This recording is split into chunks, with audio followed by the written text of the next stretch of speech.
அதிக நேரம் வேலை செஞ்சால் அதிக காசு வரும் அப்படின்னு வந்து சொல்கிறாங்க. That is not true. ஏன்னா எந்த சட்டமும் இப்போ தமிழ்நாட்டில் கொண்டு வந்த டிராஃப்டாக இருந்தாலும் சரி, இல்லை கர்நாடகாலையோ ஆந்திராலையோ எங்கேயுமே சம்பளத்தை பற்றி பேசுகிறதே கிடையாது. இன்ஃபேக்ட் சம்பளம் வந்து கம்மியாகும். எப்படின்னா, ஸோ என்னதான் வந்து தமிழ்நாடு அரசாங்கம் நாங்கள் தான் யோசித்தோம், நாங்கள் தான் புதுசாக கண்டுபிடிச்சோம் அப்படின்னு சொல்லிட்டு பல டேர்ம்ஸ் யூஸ் பண்ணாலும் யூனியன் கவர்மெண்ட் என்ன சொல்லுதோ அதை தான் இவங்க வந்து எண்ட் ஆஃப் த டே செய்வாங்க. அதனால தான் இவங்க எல்லாருக்கும் ஒரே அம்சம் நியோலிபரல் பாலிசி. பிஜேபி கவர்மெண்ட்டாக இருந்தாலும் சரி, காங்கிரஸ் கவர்மெண்ட்டாக இருந்தாலும் சரி, டிஎம்கே கவர்மெண்ட்டாக இருந்தாலும் சரி, டிடிஏ கவர்மெண்ட்டாக இருந்தாலும் சரி, எல்லாருமே நியோலிபரல் பாலிசியை ஒட்டுமொத்தமாக அமல்படுத்துகிற கவர்மெண்ட்டாக இருக்காங்க. அதனால தான் இவங்களுக்கு மாற்று வித்தியாசமே கிடையாது. 8 மணி நேரம்ன்றது கரெக்டெல்லாம் கிடையாது. 8 மணி நேரம் அந்த காலகட்டத்தில் ஒரு பார்கெயின், 14 மணி நேரத்துல இருந்து 8 மணி நேரம் ஒரு பார்கெயின். அந்த பார்கெயின் யார் 2 பேருக்கும் நடக்கும்னா, ஆர்எஸ்எஸ், பிஜேபி போன்ற ரைட் விங் அரசாங்கங்கள் என்ன பண்றாங்கன்னா, மக்களை திசை திருப்புற வேலையில வந்து தெளிவாக ஈடுபட்டுட்டே இருக்காங்க. ஸோ உனக்கு பொருளாதார மேம்பாடு கிடக்கலையா, அதுக்கு பிரச்சனை அந்த மதக்காரன் இல்லை அந்த சாதிக்காரன் அப்படின்னு வந்து பிரிவினை உண்டாக்கிக்கிட்டே இருக்காங்க. இந்த பிரிவினை உண்டாக்கும் பட்சத்தில் அது டிஸ்ட்ராக்ட் ஆகுது. ஒர்க்கிங் கிளாஸ் ஸ்ட்ரகிள் வந்து மடைமாற்றம் படுது. அது வந்து ஜாதி சண்டையாக மாறுது, மத சண்டையாக மாறுது, கலவரங்கள் வெடிக்குது. ஒரு சிட்டிசன் ஏன் வந்து 8 மணி நேரமோ 12 மணி நேரமோ வேலை செஞ்சுதான் அவருடைய குடும்ப தேவையை பூர்த்தி பண்ணணும்னு ஏன் நினைக்கணும்? ஏன் 6 மாதத்தில் 6 நாளில் நான் பண்ணக்கூடாது? ஏன் நான் 3 நாள் ஒரு வாரத்தில் வேலை செஞ்சு என்னுடைய குடும்பத்துடைய தேவையை நான் பூர்த்தி செஞ்சுக்கிறதுக்கு பூர்த்தி செய்யணும்னு நான் கேட்குறதுல என்ன தப்பு? அப்படி நான் கேட்டு நான் என்னுடைய வேலையை நான் வந்து வரையறுத்தா, கம்மி பண்ணிட்டா, குடும்பத்துக்கும் சமூகத்துக்கும் என்னால் எவ்வளவோ பண்ண முடியுமே. ஏன் வந்து ஒரு ஸ்டூடியோ எடுத்து இல்லை பிளான் பண்ணி ஒரு விஷயத்த வந்து பண்ணி நான் ஹாப்பியாக இருக்கேன்னு காட்டிக்கணும், இவ்வளோ என்ஜாய் பண்ணலான்னு காட்டணும். இது எல்லாமே அங்கேருந்து ஒரு டிப்ரெஸ்டு ஒரு மன அழுத்தத்துலேருந்து வர அம்சங்களாக வந்து பார்க்கணும் அப்படின்றத. இடத்துல யாரும் சந்தோஷமா இல்லை. இந்த சமூகம் அப்படி வச்சுக்கிறதுக்கு அலோவ் பண்ணுறது இல்லை. அதனால நம்ம சந்தோஷமா இல்லை. இந்த காலகட்டத்தில் ஒர்க்கர்ஸ் பார்த்தீங்கன்னா அவங்க வேலை பார்க்கக்கூடிய நேரம் வந்து ரொம்ப அதிகமாக இருக்குது, அதை குறைக்கணுன்ற மாதிரியான ஒரு கோரிக்கைகள்லாம் வைக்கிறத நம்மளால் பார்க்க முடியுது. பட் அதே சமயத்தில் கவர்மெண்ட் பார்த்தீங்கன்னா வேலை நேரத்தை வந்து 8 மணி நேரம் 12 மணி நேரம் ஆக்கணும். ஏற்கனவே தமிழ்நாடு கவர்மெண்ட் அதை கொண்டு வந்திருந்தாங்க. லேபர் அண்ட் ஸ்ட்ரைக் அப்புறம் அது பின்வாங்கிட்டாங்க. ஆனால் இன்றைக்கி கர்நாடகா, ஆந்திர பிரதேசன்ட்டு அது விரிவடைஞ்சு போயிட்டுருக்கு. பட் அதுக்கு எதிரான போராட்டங்கள் ஒரு பக்கம் நடந்துகிட்டு இருக்கு. பட் ஆனால் கவர்மெண்ட் சார்பில் அவங்க என்ன சொல்கிறாங்கன்னா, அதிக நேரம் வேலை பார்க்கறதுனால முதலீட்டாளர்களை வந்து ஈர்க்க முடியுது, அது இல்லாமல் உங்களுக்கும் சம்பளம் அதிகமாக தானே ஆக போகுது, இப்படியான ஸ்டேட்மெண்ட் வைக்கிறாங்க. இதை நீங்கள் எப்படி பார்க்குறீங்க? அதாவது முதல்ல தொழிற்சங்கங்கள் இதை எப்படி பார்க்குறாங்கன்றதோட இதில் சில பொய்கள் இருக்குது. முதல்ல என்ன சொல்லப்படுதுன்னா, அதிக நேரம் வேலை செஞ்சால் அதிக காசு வரும் அப்படின்னு வந்து சொல்கிறாங்க. That is not true. ஏன்னா எந்த சட்டமும் இப்போ தமிழ்நாட்டில் கொண்டு வந்த டிராஃப்டாக இருந்தாலும் சரி, இல்லை கர்நாடகாலையோ ஆந்திராலையோ எங்கேயுமே சம்பளத்தை பற்றி பேசுகிறதே கிடையாது. இன்ஃபேக்ட் சம்பளம் வந்து கம்மியாகும். எப்படின்னா, எக்ஸாம்பிளுக்கு சமீபத்தில் கொண்டு வந்த தெலுங்கானாவில் கொண்டு வந்த இந்த சட்டம் என்ன சொல்லுதுன்னா, ஓவர் டைமை இது வந்து பைபாஸ் பண்ணுது. ஸோ உங்களுக்கு வந்து ஃபேக்ட்ரிஸ்லேயோ ஒரு நிறுவனத்தில் ஒரு கம்பெனியில் எப்படி யூஸ்வலாக ஒர்க் பண்ணுவாங்கன்னா, 8 மணி நேரத்துக்கு சம்பளம், எக்ஸ்ட்ரா ஓடி வாங்கினா, ஓவர் டைம் நான் ஒர்க் பண்ணேன்னா எனக்கு மாதத்துக்கு 2000-3000 எக்ஸ்ட்ரா கிடைக்கும். ஸோ அதனால் வந்து ஊழியர்கள் அதிகமாக எக்ஸ்டெண்ட் பண்ணி தான் ஒர்க் பண்ணுறாங்க, ஓட்டி கொடுக்குற இடங்கள்ல, ஃபேக்ட்ரிஸில் அந்த மாதிரி. இப்போ இந்த சட்டம் என்ன சொல்லுதுன்னா, உனக்கு 10 மணி நேரம் 10.5 மணி நேரம் 12 மணி நேரமே நார்மல் ஒர்க்கிங் டைம் தான். ஸோ ஓவர் டைம் கிடையாது. ஓவர் டைம்னா சட்டத்தில் வந்து ஆல்மோஸ்ட் டபுள் த அமௌண்ட் சம்பளம் கொடுக்கணும் அப்படின்னு சொல்கிறாங்க. இது ஓவர் டைமே இல்லை. அப்போ இன்ஃபேக்ட் நீங்கள் 12 மணி நேரம் நீங்கள் வேலை செஞ்சாலும் அதுக்கு முன்னாடி நான் வீட்டுக்கு கொண்டு போன சம்பளத்தோட இது வந்து கம்மியாக தான் கொண்டு போகிறாங்க. ரெண்டாவது, இங்கே அதிகமாக வேலை நேரம் உருவாகும் போது வேலை நாள் ஒரு நாளைக்கு வேலை செய்கிற நேரம் வந்து அதிகமாக தான் வேலை நாள்னு சொல்கிறாங்க. இந்த வேலை நாள் அதிகமாகும் போது ஷிஃப்ட் வந்து கம்மியாக போகுது. 3 ஷிஃப்ட்டுக்கு பதிலாக 2 ஷிஃப்ட். 12 மணி நேரம்னா நான் வந்து 2 ஷிஃப்ட் ஓட்டினா போதும். 12 மணி நேரம் 24 மணி நேரம் முடிஞ்சு போச்சு ஒரு நாளில். ஸோ ஒரு ஷிஃப்ட்டு ஆல்மோஸ்ட் ஒரு ஷிஃப்ட் எம்ப்ளாய்மெண்ட்டே காலியாகுது. ஸோ இவங்க கொண்டு வர சட்டங்கள் வேலை வாய்ப்பையும் உருவாக்க போகிறது இல்லை. இன்ஃபேக்ட் 33% வேலை வாய்ப்புகளை காலியாக்க போகுது. சம்பளத்தையும் வந்து குறைக்க போகுது எம்ப்ளாயீஸ்க்கு. எக்கனாமிக்கலி இவ்வளோ பெரிய பிரச்சனைகளை கொண்டு வர சட்டங்கள் சோஷியலி ஹெல்த் வைஸ் பெரிய பாதிப்புகளை வந்து ஊழியர்களுக்கு ஏற்படுத்த போகுது. அவங்க குடும்பத்தை வந்து பிரிக்க போகுது. ஏன்னா ஒரு குடும்பத்து கூடவே ஒரு தொழிலாளி வந்து குடும்பத்து கூட இல்லாத போது, பெண்ணோ ஆணோ வீட்டில் இல்லாத போது 12 மணி நேரம் ப்ளஸ் ட்ராவலில் வந்து 2 மணி நேரம் 3 மணி நேரம் யாருமே பக்கத்தில் இருக்கிற அஃபோர்ட் பண்ண முடியாது பக்கத்தில் இருந்து. ஸோ அப்போ 1 மணி நேரம் 2 மணி நேரம் ட்ராவல் டைமில் போயிட்டு வர வேலையில் இருக்கிறவங்களுக்கு ஆல்மோஸ்ட் 14 மணி நேரம் வந்து வீட்டை விட்டு வெளியில் இருக்காங்க. உள்ளே போனால் தூங்குற நேரத்துக்கு போயிட்டு வருவாங்க. ஸோ எந்த குடும்பம் தூங்குறதுக்கு வந்து தூங்கி முடிச்சுட்டு உடனே ஆஃபீஸ்க்கு போகிற நபரை வந்து வீட்டில் வச்சுருப்பாங்க? அது குடும்பம் எப்படி வந்து ஹெல்தி குடும்பமாக இருக்கும்? ஸோ இது குடும்பத்தையே சிதைக்கிற ஒரு சோஷியல் இம்பேக்ட் உருவாக்குற சட்டமாக இருக்குது. ஆனால் இவ்வளோ பெரிய பாதிப்புகள் உருவாக்குற சட்டத்தை ஃபாரின் டைரக்ட் இன்வெஸ்ட்மெண்ட்டு அது வந்து தடுத்து நிறுத்திடும், அது வரலைன்னா நமக்கு வந்து வேலைவாய்ப்புகள் உருவாகுன்னு சொல்கிறது தான் பொய். இந்த பொய் சொல்லப்படாத உண்மைகள், அதாவது ஹெல்த் இஷ்யூஸு, சோஷியல் லைஃப்பை எப்படி வந்து பாதிக்க போகுது, குடும்பங்களை எப்படி பாதிக்க போகுது, இதெல்லாம் அது பின்னாடி வந்து அரசாங்கம் வந்து வெளிப்படைத்தன்மையாக இருக்கிறதில்ல. வெளிப்படைத்தன்மையாக இல்லாதனால மக்கள் மத்தியில் என்ன தோற்றம் ஏற்படுதுன்னா, அதிக நேரம் உழைச்சா நமக்கு நிறைய காசு கிடைக்கும், நமக்கு நல்லது தானே அப்படின்னு. அது ஒரு பொய்யான கருத்து. 2வது பாயிண்ட் ஃபாரின் டைரக்ட் இன்வெஸ்ட்மெண்ட். இவங்க சொல்கிற ஃபாரின் டைரக்ட் இன்வெஸ்ட்மெண்ட்ஸ் எல்லாம் என்னென்னா லோ ஸ்கில்டு ஒர்க். ஒரு நிறுவனம் ஏன் வந்து 12 மணி நேரம் ஊழியரை வேலை செய்ய வைக்கணும்னு நினைக்கிறாருன்றதுல கிரிட்டிக்கலாக நம்ம கேள்வி கேட்க ஆரம்பித்தா இந்த இன்வெஸ்ட்மெண்ட்டு தேவையா நாட்டுக்கு அப்படின்றதே வந்து நம்ம இந்த உணர்த்திடலாம். இந்த அரசுகள் என்ன சொல்கிறாங்கன்னா எல்லா காசும் நல்ல காசுன்னு வந்து இவங்க பார்க்குறாங்க, எல்லா நிறுவனமும் நல்ல நிறுவனம் பார்க்குறாங்க. ஆனால் நிறுவனங்கள் எப்படி பார்க்குதுன்னா, எந்த இடத்துல குறைந்தபட்ச கூலிக்கு நமக்கு வந்து மாடு மாதிரி வேலை செய்கிற ஊழியர்கள் கிடைப்பாங்க அப்படின்னு தான் பார்க்குது. ஏன் அப்படி பார்க்குறாங்க? அவங்க இருக்கிற தொழில் அப்படியான நலிவடைஞ்ச காலியாகிற ஒரு தொழிலாக வந்து இருக்குது. உங்களுக்கு டெக்னாலஜி சயின்ஸ் வந்து பிரம்மாண்டமாக உலகத்தை வந்து வளர்ந்துக்கிட்டே இருக்குது. ஸோ ஒரு பொருளை உற்பத்தி பண்ணுறதுக்கு 10 மணி நேரம் ஆகிறதுக்கு பதிலாக இப்போ 1 மணி நேரத்துலேயே வந்து பண்ண முடிகிற சாத்தியங்கள் வந்துடுச்சு. அப்போ இந்த டெக்னாலஜி டெவலப்மெண்ட்டில் அதிகமாக அடி வாங்குற நிறுவனங்கள் காலியாக போகுது, நெக்ஸ்ட் 5 இயர்ஸ் கூட நம்ம இருக்க மாட்டோம் அப்படின்னு நம்புகிற நிறுவனங்கள் இந்தியா மாதிரியாக இடங்களில் வந்து அவங்களோட ஃபேக்ட்ரியை வந்து செட்டப் பண்ணுறதுக்கும் அவங்களுடைய ஆஃபீஸை வந்து கட்டுறதுக்கும் வந்து ரெடியாக இருக்காங்க. ஏன்னா இங்கே வந்து நிலம் ₹1 கொடுக்குறோம், 99 வருஷத்துக்கு ₹1 கொடுக்குறோம், எலக்ட்ரிசிட்டி ஃப்ரீ 10 வருஷத்துக்கு 15 வருஷத்துக்கு, தண்ணி, கவர்மெண்ட் பல டாக்ஸஸு. இந்த இடங்கள்லேருந்து வந்து பொருட்களை இறக்குமதி பண்ணால் அதுக்கு டேக்ஸ் எக்ஸம்ஷன். ஸோ இந்த மாதிரியான பல டேக்ஸ் எக்ஸம்ஷன்ஸு நம்ம வந்து அரசாங்கம் கொடுக்குது. ப்ளஸ் 12 மணி நேரம் வேலை வாங்கிக்கலாம் அப்படின்னு சொல்லும்போது இந்த நாட்டில் இருக்கிற இளைஞர்களை அவங்களுடைய உயிரை குடிக்கிற பாலிசியாக தான் இது வந்து மாறுதே தவிர இங்கே வேலைவாய்ப்புகள் உருவாக்குவதும் இந்த இன்வெஸ்ட்மெண்ட் இந்தியாவுக்கோ தமிழ்நாட்டுக்கோ தேவையோ அப்படின்றது வந்து இல்லாமல் போகுது. ஸோ இந்த சட்டங்கள் கொண்டு வரும்போது இந்த இன்வெஸ்ட்மெண்ட்ஸ்க்காக இந்த சட்டங்கள் கொண்டு வரும்போது 5 வருஷத்துக்கோ 10 வருஷத்துக்கோ இருக்கிற ஒரு இண்டஸ்ட்ரியை ஹைலி லோ ஸ்கில்டு இண்டஸ்ட்ரி கூடிய சீக்கிரம் ஆட்டோமேட் ஆகி இந்த தொழிலே வந்து காலியாக போகுதுன்ற மாதிரியான இண்டஸ்ட்ரியை இந்தியாவுக்கு கொண்டு வந்து அதுக்கு வேலைவாய்ப்பு உருவாக்கும்னு சொல்கிறது வந்து திருட்டுத்தனம். ஸோ இந்த திருட்டுத்தனத்தை பண்ணும், அதை வந்து வேலைவாய்ப்பு உருவாக்குறதா காட்டும் இந்த அரசாங்கம் தான் இந்த பிரச்சனைகள்லாம் முக்கியமான காரணங்களாக இருக்குது. அந்த அடிப்படையில் இந்த ஃபாரின் டைரக்ட் இன்வெஸ்ட்மெண்ட்டும் எங்களுக்கு தேவையில்லை. எங்களுக்கு தேவையானது ஹைலி குவாலிஃபைடு இன்வெஸ்ட்மெண்ட்ஸ். இங்கே வந்தால் அதை வந்து அறிவியலை வளர்க்கணும், தொழில்நுட்பத்தை வளர்க்கணும், இங்கே இருக்கிற மக்களுடைய வாழ்வாதாரத்தையும் பொருளாதாரத்தையும் வாழ்க்கை நிலையும் மேம்படணும். அந்த மாதிரி இளைஞர்களுக்கு தேவையான நம்ம நாட்டுக்கு தேவையான இன்வெஸ்ட்மெண்ட் வந்தால் போதும்.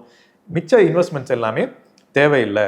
அதுவும் குறிப்பாக இளைஞர்களை கொல்லும் அளவுக்கு இருக்கிற இன்வெஸ்ட்மெண்ட்ஸ் வந்து தேவையே இல்லை அப்படின்றது தான் எங்களோட நிலைப்பாடு. இல்லை, இப்போ வந்து இந்த நீங்கள் சொல்கிற இந்த ஸ்ட்ரக்சர் வந்து இந்த காலகட்டத்தில் உடனே உருவாக்கிட முடியுமான்ற ஒரு கேள்வி இருக்குல்ல. ஸோ அந்த அடிப்படையில் தான் வேலை நேரத்தை அதிகரிக்கிறதும் கவர்மெண்ட்டுக்கு வருமானம் அதிகமாக வர்றதுக்கான ஒரு சூழலாகவும் இருக்கும். வேலை அதிகமாக செய்யறதுனால ஸோ அந்த நம்பியிருக்கிற குடும்பங்களும் பயன்பெறுவாங்க அப்படின்ற நம்பிக்கையில் தானே இந்த அரசாங்கம் செய்கிறது. இல்லை, ஏன்னா நமக்கு வந்து இந்தியா கிட்ட இல்லாத வளங்கள் கிடையாது. குறிப்பாக இந்தியா தான் நம்பர் 1 இளைஞர்களுடைய எண்ணிக்கையில் அதிகமாக இருக்கிற நாடு இந்தியா தான். ஸோ இவ்வளோ பெரிய இளைஞர்கள் இருக்கிற இடம், படித்த இளைஞர்கள் அதிகமாக இருக்கிற ஊர், நாடு, அதுவும் வந்து இன்ஜினியரிங் காலேஜஸ்ஸு, இந்த ஸ்டெம்னு சொல்கிற ஸ்டெம் செட் ஆஃப் எஜுகேஷனில் அதிகமாக படித்து ட்ரெயின்டாக இருக்கிற செக்ஷன், இங்கிலீஷ் சரளமாக பேசுகிற தெரிஞ்ச ஒரு செக்ஷன், இதெல்லாமும் ஒரு பெரிய குவாலிஃபைடு செக்ஷனாக இங்கே இருக்குன்றது தான் உலக நாடுகள் நம்ம நாடை பற்றி அசஸ் பண்ணுறது. நம்ம வந்து வெளியில் செல் பண்ண வேண்டியதும் அதுதான். இதை தாண்டி நமக்கு வந்து இன்ஃப்ராஸ்ட்ரக்சர் இருக்குது, பெரிய இன்டர்நெட் கனெக்டிவிட்டி இருக்குது, இந்த மாதிரி ஏகப்பட்ட நமக்கு இன்வெஸ்ட்மெண்ட்டை வர வைக்கிறதுக்கான வாய்ப்புகள் இருக்குது. ஓகே, ஆனால் இதெல்லாம் வெளியில் ப்ரொஜெக்ட் பண்ணாமல் அதெல்லாம் பல நாடுகளுக்கிட்ட அவங்க விட்டுட்டு தோற்று போயிட்டு இவங்களால வந்து அதை ப்ராப்பராக செல் பண்ண முடியாமல், இன்வெஸ்ட்மெண்ட்டை வர வைக்க முடியாமல், அட்ராக்ட் பண்ண முடியாமல், லோ எண்டு இன்வெஸ்ட்மெண்ட்ஸை வந்து கொண்டு வந்து நாங்கள் நிறைய கொண்டு வந்துட்டோம், $1 trillion எக்கானமி அப்படின்றதெல்லாம் வந்து இங்கே பொய் பிரச்சாரம் செஞ்சுட்டு இருக்கிறாங்க. அதுதான் தப்பு. இதை கொண்டு வர முடியுமானா கொண்டு வர முடியும். பல்வேறு டேட்டா சென்டர் அந்த மாதிரியான பல்வேறு R&D செய்கிற நிறுவனங்கள், பல்வேறு ரிசர்ச் அண்ட் டெவலப்மெண்ட் செய்கிற நிறுவனங்கள், ஆக்சுவல் இன்ஜினியரிங் செய்கிற நிறுவனங்கள், இதெல்லாமே பல யூஎஸ்ல இருந்து வெளியில் வருது, யூரோப்ல இருந்து வெளியில் வருது. பல நாடுகளில் வந்து இவங்க செட்டப் பண்ணுறதுக்கு தேவையாக இருக்குது. குறிப்பாக இந்தியா மாதிரியான மிகப்பெரிய பாப்புலேஷன் நம்மளோட ஸ்ட்ரென்த்து. இவ்வளோ பெரிய பாப்புலேஷன் இருக்கிற நாட்டில் என்னென்னலாம் பொருட்கள் விற்கிறாங்களோ எல்லாருமே இங்கே வந்து செட்டப் பண்ணுறதுக்கு தான் விரும்புவாங்க. ஏன்னா இங்கே உற்பத்தி பண்ணி இங்கேயே செல் பண்ணுறதுக்கு அவங்களுக்கு சீப்பு. ஸோ அந்த அளவுக்கு வந்து வாய்ப்பு இருக்கிற நாட்டில் இதுதான் உங்களுக்கு வாய்ப்பு இருக்குன்னு சொல்கிறதே வந்து பொய். உங்களுக்கு வந்து இந்த மாதிரியான கம்மியான காலியாக போகிற துறை தான் இங்கே வந்து வருது. அப்போ ஏன் அந்த மாதிரி நம்ம அட்ராக்ட் பண்ண முடியல அப்படின்றத அவங்க வெளிப்படையாக சொல்லணும். ஏன் நம்ம வந்து ஹைலி குவாலிஃபைடு நிறுவனங்களை அட்ராக்ட் பண்ண முடியல, என்ன சிக்கல் இருக்குது? ஒருவேளை நமக்கு வந்து சயின்ஸ் அண்ட் டெக்னாலஜியில் சைனா மாதிரி நம்மளால் இன்வெஸ்ட் பண்ண முடியலையா? அது ஃபேக்ட். நம்மளால் வந்து சைனா மாதிரியான சயின்ஸ் அண்ட் டெக்னாலஜியில் ரிசர்ச்சில் இன்வெஸ்ட் பண்ண முடியல. அப்போ இதெல்லாம்னா அப்போ உங்களோட செலவினங்களை நீங்கள் வந்து எஜுகேஷனில் நீங்கள் வந்து உயர்த்தணும், இன்ஃப்ராஸ்ட்ரக்சரில் உயர்த்தணும்னு சொல்லிட்டு அரசு வந்து வெளிப்படையாக பேசுனா அதை நோக்கி போகும். பட் அதையும் வந்து இன்க்ரீஸ் பண்ணாமல் இதையும் மூடி மறைச்சு நமக்கு வந்து லோ குவாலிட்டி ஒர்க்கை கொண்டு வர்றது, அதுக்காக வந்து இளைஞர்களோட உயிரை குடிக்கும் சட்டங்களை போடுறது தான் வந்து இவங்க பண்ணிட்டு இருக்கிற பிரச்சனை. இப்போ ஒரு கவர்மெண்ட் இப்படி பண்ணால் பரவாயில்ல, தமிழ்நாடு பண்ணிச்சு, அவங்க பின்வாங்கிட்டாங்க. பட் ஆனால் தெலுங்கானா, ஆந்திர பிரதேஷ், கர்நாடகான்னு இப்படி சொல்லி வச்ச மாதிரி எல்லாருமே இப்படி பண்ணுறதுக்கான காரணம் நினைக்கிறீங்க? இந்த மாநிலங்கள் எல்லாமே சென்ட்ரல் கவர்மெண்ட், யூனியன் கவர்மெண்ட்டோடைய பாலிசி திட்டத்தின் அடிப்படையில் தான் வந்து செயல்பட முடியும். அதை தாண்டி அவங்க வந்து செயல்பட முடியாது. ஸோ என்னதான் வந்து தமிழ்நாடு அரசாங்கம் நாங்கள் தான் யோசித்தோம், நாங்கள் தான் புதுசாக கண்டுபிடிச்சோம் அப்படின்னு சொல்லிட்டு பல டேர்ம்ஸ் யூஸ் பண்ணாலும் யூனியன் கவர்மெண்ட் என்ன சொல்லுதோ அதை தான் இவங்க வந்து எண்ட் ஆஃப் த டே செய்வாங்க. அதனால தான் இவங்க எல்லாருக்கும் ஒரே அம்சம் நியோலிபரல் பாலிசின்னு சொல்லுவோம். பிஜேபி கவர்மெண்ட்டாக இருந்தாலும் சரி, காங்கிரஸ் கவர்மெண்ட்டாக இருந்தாலும் சரி, டிஎம்கே கவர்மெண்ட்டாக இருந்தாலும் சரி, டிடிஏ கவர்மெண்ட்டாக இருந்தாலும் சரி, எல்லாருமே நியோலிபரல் பாலிசியை ஒட்டுமொத்தமாக அமல்படுத்துகிற கவர்மெண்ட்டாக இருக்காங்க. அதனால தான் இவங்களுக்கு மாற்று வித்தியாசமே கிடையாது. அங்கே கவர்மெண்ட் வந்து யூனியன் கவர்மெண்ட் என்ன டிசைட் பண்ணுதோ அதுதான் நீங்கள் அமலாகும் போது இவங்களால இதை தாண்டி புதுசாலாம் ஒன்றும் கொண்டு வர முடியாது. அப்போ ஒட்டுமொத்தமாக சயின்ஸ் அண்ட் டெக்னாலஜியில் இன்வெஸ்ட் பண்ண வேண்டியது யாரு? Union government. அந்த யூனியன் கவர்மெண்ட் பாலிசியை வந்து அவங்க ஓப்பன் அப் பண்ணணும். ஏன் வந்து தமிழ்நாட்டில் இன்வெஸ்ட்மெண்ட் வந்து இப்போ நம்பர் 1ன்னு சொல்லியிருக்காங்க. எந்த அடிப்படையில் நம்பர் 1? இதெல்லாம் குவாலிட்டியான வேலையை கொண்டு வந்திருக்கா, இல்லை மாடு மாதிரி வேலை செய்கிற வேலையை வந்து கொண்டு வந்திருக்கா? ஃபார்மல் ஜாப்ஸில் எந்த அளவுக்கான குவாலிட்டி ஜாப்ஸ் கொண்டு வந்திருக்கு? என்ன சம்பளம் கொடுக்குறாங்க? அவங்களுக்கு என்ன பெனிஃபிட் கொடுக்குறாங்க? இன்னும் வந்து 40-50 வருஷத்துக்கு முன்னாடி கொடுத்த சம்பளமே வந்து இன்னும் தொடர்ச்சியாக கொடுத்துட்டு இருந்தாங்கன்னா மினிமம் வேஜில், அது எப்படி நியாயமாக இருக்கும்? இதெல்லாம் வெளிப்படைத்தன்மையாக வந்து பேசும்போது எங்கள் யூனியன் கவர்மெண்ட் மிஸ் ஆகுது, அவங்க எப்படி மறைக்கிறாங்க, அதை வந்து எக்ஸ்போஸ் பண்ணாமல் எப்படி வந்து ஸ்டேட் கவர்மெண்ட் வந்து மறைக்குது, அதை எப்படி வந்து இவங்க வந்து போய் பிரச்சாரத்துக்கு யூஸ் பண்ணிக்கிறாங்க அப்படின்றதெல்லாம் நம்ம வந்து வெளியில் வரும். அதை வந்து ரெண்டுமே வந்து பிளான் பண்ணி இதில் வந்து எக்கனாமிக்கல் டிமாண்ட்ஸில் நியோலிபரல் பாலிசியை அமல்படுத்துறதுல மத்திய மாநில அரசாங்கம் கூட்டாக சேர்ந்து ஒன்றா வேலை செய்கிறாங்க. உலகம் முழுக்க ஏற்கனவே 8 மணி நேரம் வேலை, 8 மணி நேரம் உறக்கம், 8 மணி நேரம் ஓய்வு, இந்த மாதிரியான ஸ்ட்ரக்சரை இதுக்கு முன்னாடி போராட்டம் பண்ணி கோரிக்கை வச்சுருக்காங்க. பட் இந்த காலகட்டத்தில் வேலை நேரம் வந்து அதிகரிக்கணும்னு ஒரு பக்கம் கவர்மெண்ட் சொல்லுது. பட் ஆனால் ஒர்க்கர்ஸ் வந்து அதை 6 மணி நேரமாக மாற்றணும். இந்த காலத்தில் எங்களுக்கு நாங்கள் அதிக வேலைகளை செய்கிறோம், ஸ்ட்ரெஸ் ஆகிறோம் அப்படின்ற மாதிரி வார்த்தைகள், ப்ரெஷர் ஆகிறோம், ஸ்ட்ரெஸ் ஆகிறோம், இது இப்போ அதிகமாகவே கேள்விப்படக்கூடிய ஒரு விஷயமா இருக்குது. ஏன் 8 மணி நேரம் தான் கரெக்டான ஒரு வகுத்து வச்ச ஒரு விஷயம் கவர்மெண்ட் ஒரு பக்கம் 12 மணி நேரமாக மாற்றுது, ஆனால் ஒர்க்கர்ஸ் அதை 6 மணி நேரமாக மாற்றணும்னு சொல்கிறாங்க. நீங்கள் அதை எப்படி பார்க்குறீங்க? அதாவது 8 மணி நேரம்ன்றது வந்து கரெக்ட் அப்படின்றது வந்து கிடையாது. 8 மணி நேரம் எங்கேருந்து வருதுன்னா 14 மணி நேரம் 15 மணி நேரம் வேலை செய்தால் 1800களில் வேலை செஞ்சு 19வது செஞ்சுரியில் வேலை செஞ்சுட்டு இருந்த ஒர்க்கர்ஸோடைய ஸ்ட்ரகிள் தான், குறைக்கணும்னு சொல்லிட்டு நடந்த ஸ்ட்ரகிள் தான் அது வந்து 8 மணி நேரமாக வந்து சிகாகோவில் ஒரு பெரிய மாற்றம் வருது. அதையுமே அமல்படுத்தினது சோவியத் யூனியன், ஒர்க்கர்ஸ் கவர்மெண்ட் தான் ஃபஸ்ட்டு சோவியத் யூனியனில் தான் அது கொண்டு வராங்க. ஸோ ஒரு இடதுசாரி அரசாங்கம் தான் அதை வந்து அமல்படுத்த தொடங்குது. பின்னாடி ஐயோ நம்மளும் குற்றம் சொல்லிடுவாங்கன்னு சொல்லிட்டு மிச்சம் எல்லா big so called big rich countries எல்லாமே வந்து அதை அமல்படுத்த தொடங்குறாங்க. ஸோ ஸ்ட்ரகிள் தான் வந்து அந்த வரையறையை முடிவு பண்ணுறது. 8 மணி நேரம்ன்றது கரெக்டெல்லாம் கிடையாது. 8 மணி நேரம் அந்த காலகட்டத்தில் ஒரு பார்கென், 14 மணி நேரத்துலேருந்து 8 மணி நேரம் ஒரு பார்கென். அந்த பார்கென் யார் 2 பேருக்கும் நடக்குதுன்னா, ஒரு சைடு சின்ன எண்ணிக்கையில் பட் பொருளாதாரத்திலையும் அரசியல்லையும் வலுவாக இருக்கிற பெருமுதலாளிகளுக்கும், இன்னொரு சைடு பெரும் எண்ணிக்கையில் எந்த விதமான அரசியல் அதிகாரமும் பொருளாதாரமும் இல்லாத உழைக்கும் மக்களுக்கும் நடக்கிற சண்டையில் இழுபறியில் யார் அதிகமாக நிற்கிறாங்களோ அவங்க மத்தியில் நடக்குது. போராட்டங்கள் உழைக்கும் மக்கள் அதிகமாக நடத்தினா வேலை நேரம் கம்மியாச்சு. இப்போ உழைக்கும் மக்களுடைய போராட்டங்கள் அதிகமான பின்னணியிலும் இவங்களுடைய அதிகாரம் இன்னும் அதிகமாக வந்திருக்கு. அதுவும் குறிப்பாக ஆர்எஸ்எஸ், பிஜேபி போன்ற ரைட் விங் அரசாங்கங்கள் என்ன பண்ணுறாங்கன்னா மக்களை திசை திருப்புற வேலையில் வந்து தெளிவாக ஈடுபட்டுக்கிட்டே இருக்காங்க. ஸோ உனக்கு பொருளாதார மேம்பாடு கிடக்கலையா, அதுக்கு பிரச்சனை அந்த மதக்காரன் இல்லை அந்த சாதிக்காரன் அப்படின்னு வந்து பிரிவினை உண்டாக்கிக்கிட்டே இருக்காங்க. இந்த பிரிவினை உண்டாக்கும் பட்சத்தில் அது டிஸ்ட்ராக்ட் ஆகுது. ஒர்க்கிங் கிளாஸ் ஸ்ட்ரகிள் வந்து மடைமாற்றம் படுது. அது வந்து ஜாதி சண்டையாக மாறுது, மத சண்டையாக மாறுது, கலவரங்கள் வெடிக்குது. மக்கள் மத்தியில் யூனிட்டி இல்லாமல் அங்கே பிரச்சனைகள் வந்து வேற்றுமை உருவாகுது. இதை பெரும் பிஸ்னஸ்மென்ஸ் வந்து சாதகமாக ஏற்றுட்டு கோவிட் மாதிரியான காலமோ இல்லை இந்த மாதிரியான பிரிவினை இருக்கிற காலத்துலையோ வேலை நேரத்தை அதிகரிக்கிறது அவங்களோட டிமாண்டாக இருக்குது. அதனால இந்த காலகட்டத்தில் பார்த்தீங்கன்னா நாராயணமூர்த்தி பேசுகிறாரு, சுப்பிரமணியன் பேசுகிறாரு. இது ஒட்டுமொத்த கேபிட்டலிஸ்ட் கிளாஸோடைய இன்ட்ரெஸ்டாக வந்து பெருமுதலாளிகளோட இன்ட்ரெஸ்டாக இருக்குது. ஏன்னா இதுதான் ரைட் மொமெண்ட்டு, எல்லாரும் அங்கங்கே சண்டை போட்டுட்டு இருக்கிறாங்க, அடிச்சுட்டு இருக்கிறாங்க, நம்ம வந்து வேலை நேரத்தை அதிகமாக்கிடலாம். ஸோ இந்த பார்கெனில் ஒர்க்கர்ஸோடைய நிலைப்பாடு எப்போவுமே கம்மி பண்ணுறதா தான் இருக்கும். இன்னும் குறிப்பாக ஒரு குடிமகன் ஒரு சிட்டிசன் ஏன் வந்து 8 மணி நேரமோ 12 மணி நேரமோ வேலை செஞ்சுதான் அவருடைய குடும்ப தேவையை பூர்த்தி பண்ணணும்னு ஏன் நினைக்கணும்? ஏன் 6 மாதத்தில் 6 நாளில் நான் பண்ணக்கூடாது? ஏன் நான் 3 நாள் ஒரு வாரத்தில் வேலை செஞ்சு என்னுடைய குடும்பத்துடைய தேவையை நான் பூர்த்தி செஞ்சுக்கிறதுக்கு பூர்த்தி செய்யணும்னு நான் கேட்குறதுல என்ன தப்பு? அப்படி நான் கேட்டு அப்படி நான் என்னுடைய வேலையை நான் வந்து வரையறுத்தா, கம்மி பண்ணிட்டா குடும்பத்துக்கும் சமூகத்துக்கும் என்னால் எவ்வளவோ பண்ண முடியுமே. இங்கே இருக்கிற அவ்வளோ இளைஞர்களுடைய திறமையும் ஒரு நிறுவனத்துக்கு வேலை செஞ்சு அதில் காசு சம்பாரித்து யாரோ 10 பேர் சம்பாதிச்சு அது வெளிநாடுகள் கொண்டு போகிறதுக்கு அவங்களுடைய வேலை நேரத்தை கம்மி பண்ணால் இங்கே நம் நாட்டுக்கு எவ்வளோ செலவு பண்ண முடியும்? அவங்களோட உழைப்பு எவ்வளோ நமக்கு வந்து கிடைக்கும்? அவங்க அறிவு எவ்வளோ இங்கே கீழே கிடைக்கும்? இதெல்லாம் வந்து தமிழ்நாடு அரசு வந்து பயன்படுத்தலாம், தமிழ்நாடு மக்கள் பயன்படுத்தலாம். இது ஒரு பெரிய மாற்றத்துக்கு வந்து கொண்டு போகும். அறிவியல் கண்டுபிடிப்புகள் இது எல்லாமே இந்த மாதிரியான காலகட்டத்தில் தான் ஃப்ரீ டைமில் தான் வந்து உருவாகுது. இதெல்லாம் ஊக்குவிக்காமல் நம்மளை கொண்டு போய் அங்கே 12 மணி நேரம் போய் ஜெயிலில் இரு அப்படின்னு சொல்கிறது, அதுவும் இன்னும் மோசமாக நீ பிறந்திருக்கிறதே அதுக்கு தான் அப்படின்னு நாராயணமூர்த்தி, சுப்பிரமணியன்லாம் அப்படி பேசுகிறது, இதெல்லாம் தான் இந்த அரசுகளுடைய நிலைப்பாடை வந்து எக்ஸ்போஸ் பண்ணுது. இவங்களுக்கு அதுக்கு பெரிய மாற்று கருத்து இல்லை. ரெண்டும் ஒன்றா தான் வேலை செய்கிறாங்க. பெரும் முதலாளிகளும் அரசுகளும் ரெண்டும் இன் ஹேண்டு தான் ஒர்க் பண்ணுறாங்க. அப்படி பேசிக்கிட்டு தான் அவங்க பண்ணுறாங்க கவர்மெண்ட். ஸோ அப்படின்றத அது எதிர்க்காத போதே நமக்கு வந்து வெளியில் வருதுல்ல. ஓகே. ஸோ இந்த காலகட்டத்தில் சாத்தியமாக இருக்குமா நீங்கள் சொல்கிற இந்த 6 மணி நேரம் இல்லை 3 வாரத்தில் 3 நாள் வேலை செஞ்சு ஒரு நிறுவனத்தை வளர்ச்சி கொண்டு போகிறது, அதே சமயத்தில் அவருக்கும் ஒர்க்கர்ஸுக்கும் வளர்ச்சியாக இருக்குன்றது வந்து சாத்தியமாக இருக்குமா? அதான் இதுக்கு முன்னாடி நான் சொன்ன காரணிகள் எல்லாமே சாத்தியம் அப்படின்றது தான் இந்த காலகட்டத்தில் இண்டிகேட் பண்ணுது.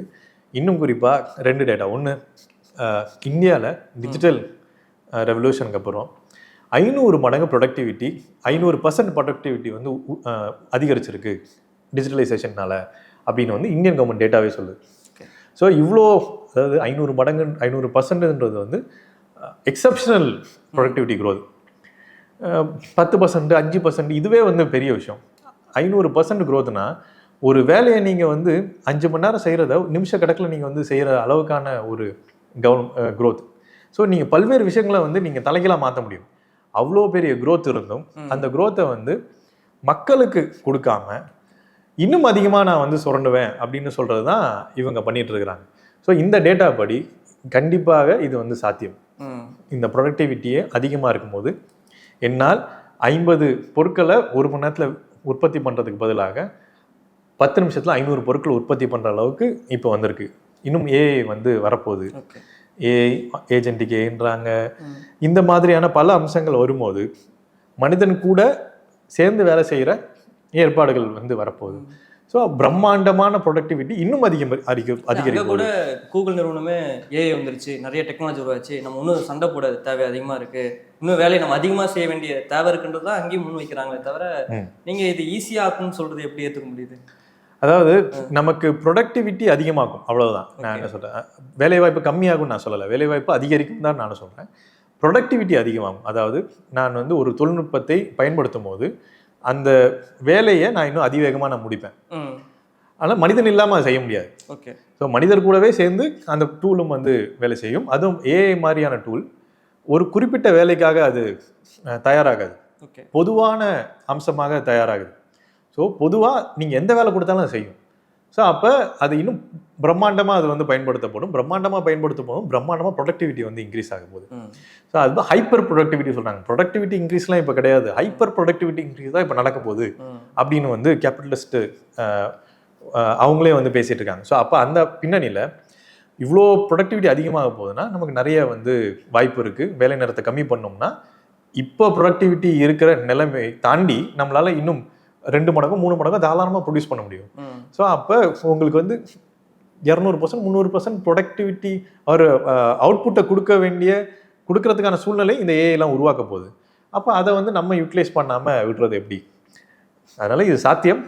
இந்த ஏஐ தொழில்நுட்ப வளர்ச்சிகள், டிஜிட்டலைசேஷன் இது எல்லாமே சாத்தியமாகியிருக்கு. அதை வந்து சண்டை போட்டு பெற வேண்டியது தான் நம்மக்கிட்ட இருக்கிற ஒரே வேலை. அதை பெற்றுட்டோம்னா கண்டிப்பாக வந்து எல்லா வேலைக்கும் எல்லா துறைக்கும் நம்ம இந்த அமல்படுத்தி வேலை நேரத்தை கம்மி பண்ணுறது மூலயமாக வேலை எண்ணிக்கையை அதிகப்படுத்தலாம். எண்ணிக்கையும் அதிகப்படுத்துறதுக்கு தாண்டி அவுட்புட்டையும் அதிகப்படுத்தலாம். ஸோ இது எல்லாமே வந்து நல்ல விஷயங்களாக வந்து அமையும். ஐடி ஊழியர்கள் சரி, இல்லை பொதுவாகவே ஒர்க்கர்ஸ் பார்த்தீங்கன்னா இந்த ஸ்ட்ரெஸ்ஃபுல் ஒர்க் அப்படின்றது வந்து அதிகரிச்சுக்கிட்டே இருக்குது. நிறைய இந்த ஸ்ட்ரெஸ்ஃபுல்லால் அவங்களுடைய ஹெல்த் இஷ்யூ வந்து ரொம்பவே பாதிக்கப்படுது அப்படின்னு சொல்கிறாங்க. பட் அதே சமயத்தில் இன்னைக்கு சோசியல் மீடியாவுடைய வளர்ச்சி பார்த்தீங்கன்னா ஒரு பக்கம் நல்லாவே போயிட்டு இருக்குது. ஸோ இது வந்து பேலன்ஸ் பண்ணணும்னு நினைக்கிறாங்க. பட் ஆனால் அதையும் தாண்டி இந்த ஒர்க்கர்ஸ் வந்து அதிகமான ஸ்ட்ரெஸ்ஃபுல்ல போகிறதுக்கு என்ன காரணம் நினைக்கிறேன்? அதாவது இந்த வேலை நேரம் அதிகமாக நீட்டிக்கிறதும், ஆல்ரெடி எல்லாமே வந்து பியாண்ட் 8 hours தான் ஒர்க் பண்ணுறாங்க, 10 மணி நேரம் 12 மணி நேரம் அப்படின்லாம் வேலை இருக்காது அப்படின்னு சட்டப்படி வேலை பாதுகாப்புன்னு இருந்ததை இப்போ வந்து சட்டம் வந்து அமல்படுத்தாமல் காலி பண்ணுறாங்க. 2வது, இந்த சட்டங்கள் வந்து அரசு ஏற்றலை, நாங்கள் தான் ஏற்றோம்னு இந்த நிறுவனங்கள் வந்து ஒரு பிம்பத்தை கட்டுறாங்க. ஸோ நாங்கள் என்ன வேணாலும் நினச்சா நாங்கள் பண்ணிப்போம். ஸோ நான் வேலையை விட்டு தூக்கிடுவேன், நீ எக்ஸ்ட்ரா நீ ஒர்க் பண்ணலனா, டார்கெட்டை நீ மீட் பண்ணலனா அப்படின்றதுலாம் ஒரு பிம்பம் கட்டுறாங்க. ஸோ இது கண்டினியூஸ் ப்ரெஷர்லேயே இருக்குது. அதாவது ப்ரிகேரியஸ் வேலையாக மாறிடுச்சு, நிலையற்ற வேலையாக மாறிடுச்சு. எந்நேரமும் நம்ம வேலையை தூக்கலாம். ஸோ நம்ம குடும்பத்துக்கு, கடனுக்கு இதெல்லாம் நம்ம பதில் சொல்ல முடியாது. இஎம்ஐ கட்டணும், மெடிக்கல் எக்ஸ்பென்சஸ், எஜுகேஷன் எக்ஸ்பென்சஸ் கட்டணும். ஸோ இதெல்லாம் இருக்கும்போது நம்ம எக்ஸ்டெண்ட் பண்ணி ஒர்க் பண்ணணும் அவசியம், நிர்பந்தப்படுத்தி வேலை செய்கிறாங்க. இந்த நிர்பந்தப்படுத்தி வேலை செய்யும் போது அவங்க வந்து அவ்வளோ ஸ்ட்ரெஸ்ஸு, அது என்னால் எக்ஸ்பிரஸ் பண்ண முடியல. என்னோட ஆசையோ கனவுகளையோ சந்தோஷப்படுறதுக்கான நேரங்களையும் என்னால் ஒதுக்க முடியல. ஸோ அப்போ இன்வைட்டபிளி எங்கே போகுதுன்னா சோஷியல் மீடியா மாதிரி, இல்லை ஆன்லைன் பிளாட்ஃபார்ம், சோஷியல் மீடியா மாதிரியான ஒரு அவுட்லெட் நேரத்தை ஃபேஸ்புக், இன்ஸ்டா போகுது. ஸோ அங்கே என்ன நடக்குது அப்படின்னா, என்னுடைய கனவுகளோ ஆசைகளோ இந்த பொருளாதாரத்தில், இந்த வேலை நேரத்தில் என்னால் பூர்த்தி பண்ணாத போது யாரோ எங்கேயோ செஞ்சு பார்க்கும்போது நான் சந்தோஷப்பட்டுக்கிறேன். அவ்வளவுதான். என்னால் வாழ்க்கையில் அதை வந்து அனுபவிக்க முடியாது, அட்லீஸ்ட் இப்போ என்னால் அனுபவிக்க முடியாதுன்னு எனக்கு தெரியுது. ஸோ நான் யாரையாவது பார்த்தாச்சும் நான் சந்தோஷப்பட்டுக்கிறேன் அப்படின்ற நிலைமைக்கு வந்து போயிட்டாங்க. இது ஒரு மோசமான சோஷியல் ஸ்டேட். இன்னொரு சைடு, நான் படுற வலிகள், என்ன ஆஃபீஸில் படுற வலிகளை என்னால் வெளியில் சொல்ல முடியல. அப்போ இங்கே யாரோ சொல்கிறாங்க, நான் அதை பார்த்து நான் வந்து சந்தோஷப்பட்டுக்கிறேன், நான் லைக் போட்டு நான் என்கரேஜ் பண்ணுறேன். ஸோ என்னுடைய ஆசைகளையும் என்னோட வலிகளையும் எக்ஸ்பிரஸ் பண்ணுற ஒரு எக்ஸ்பிரசிவ் மீடியமாக சோஷியல் மீடியா வந்து இருக்குது. அதுவும் இந்த குறிப்பாக இந்த சமூகத்தில் மறுக்கப்படுற, என்னால் பேச முடியாத என் வலிகளையும், என்னால் சொல்ல முடியாத, அனுபவிக்க முடியாத ஆசைகளையும் மறுக்கப்படுற இந்த சமூகத்தில் ஒரு எக்ஸ்பிரசிவ் மீடியமாக சோஷியல் மீடியாவில் இருக்கும்போது அது அதிகப்படியாக நம்ம ஸ்பெண்ட் பண்ண வேண்டிய தேவை இருக்குது. அது கண்டினியூஸாக பிரெயினை வந்து ஆக்டிவாகவே வச்சிருக்கிறதுக்கான எல்லா டிசைன்லேயும் அது வந்து ஒரு நோட்டிஃபிகேஷன், கண்டிப்பாக நோட்டிஃபிகேஷன் வந்துக்கிட்டே இருக்குது, அட்வர்டைஸ்மெண்ட் வந்துக்கிட்டே இருக்குது. இது எல்லாத்துலேருந்தும் தப்பிச்சு வெளியில் போய் நான் இதை பார்க்கணும் அப்படின்னா அது பல மணி நேரம் ஓடி போயிடுது. இந்த பல மணி நேரம் ஓடி போனது இதை வந்து வைண்ட் அப் பண்ணுறதுக்கு, அதாவது ஸ்ட்ரெஸ்லேருந்து கம்மியாகிறதுக்கு அப்படின்னு வந்து சொல்லப்படுறாங்க. பட் அகைன் அதுவும் ஒரு ஸ்ட்ரெஸ்ஸை வந்து கொடுத்து ஒட்டுமொத்தமாக இந்த சொசைட்டியில் இருக்கிற பிரச்சனைகளை வெளியில் சொல்ல முடியாத ஒரு நிலைமைக்கு போகும்போது இது ஒரு வலி நிவாரணியாக இருக்குது அப்படின்றது தான் வந்து பார்க்குறாங்க. சோஷியல் மீடியா அதிகமாகிறதுன்றது வந்து, கன்சம்ஷன் அதிகமாகிறதுன்றது வந்து ஒரு நெகட்டிவ் ட்ரெண்ட், ஸ்ட்ரெஸ் வந்து அதிகமாகுது அப்படின்றது வந்து கண்டிப்பாக பார்க்கலாம். ஏன்னா பெரும்பாலும் இன்ஃப்ளூயன்சஸ் எல்லாமே ஃபேக் எக்ஸ்பிரஷன் மூலியமாக தான் வந்து நிறைய லைக்ஸ் எல்லாம் வாங்குறாங்க. ஸோ இதுவே வந்து ஒரு இண்டிகேஷன் தான். ஏன் வந்து ஒரு ஸ்டூடியோ எடுத்து இல்லை பிளான் பண்ணி ஒரு விஷயத்த வந்து பண்ணி நான் ஹாப்பியாக இருக்கேன்னு காட்டிக்கணும், இவ்வளோ என்ஜாய் பண்ணலான்னு காட்டணும். இது எல்லாமே அங்கேருந்து ஒரு டிப்ரெஸ்டு, ஒரு மன அழுத்தத்துலேருந்து வர அம்சங்களாக வந்து பார்க்கணும் அப்படின்றத நிஜத்தில் யாரும் சந்தோஷமா இல்லை. இந்த சமூகம் அப்படி வச்சுக்கிறதுக்கு அலோவ் பண்ணுறது இல்லை. ஓகே. அதனால நம்ம சந்தோஷமா இல்லை. ஸோ வேலை நேரத்தை வந்து அதிகரிக்கிறதுனாலையோ இது எந்த முன்னேற்றமும் சாத்தியம் இல்லைன்றது தான் உங்களுடைய விளக்கத்துலேருந்து தெரிஞ்சுக்க முடியும். ரொம்ப நன்றி சார், உங்களோட விளக்கத்துக்கு. தொடர்ந்து பேசுவோம். நன்றி.